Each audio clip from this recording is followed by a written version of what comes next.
شروع اللہ کا نام لے کر جو بڑا مہربان نہایت رحم والا ہے۔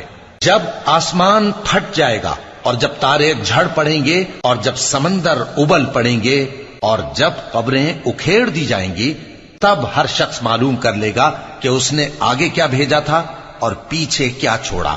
اے انسان، تجھ کو اپنے رب کریم کے بارے میں کس چیز نے دھوکہ دیا؟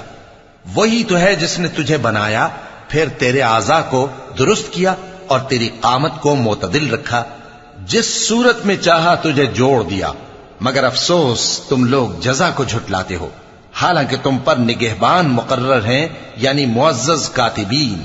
جو کچھ تم کرتے ہو وہ اسے جانتے ہیں۔ بے شک نیکوکار نعمتوں کی بہشت میں ہوں گے اور بدکردار دوزخ میں، یعنی جزا کے دن اس میں داخل ہوں گے اور اس سے چھپ نہیں سکیں گے۔ اور تمہیں کیا معلوم کہ جزا کا دن کیسا ہے؟ پھر تمہیں کیا معلوم کہ جزا کا دن کیسا ہے؟ جس روز کوئی کسی کے کچھ کام نہ آ سکے گا اور حکم اس روز اللہ ہی کا ہوگا۔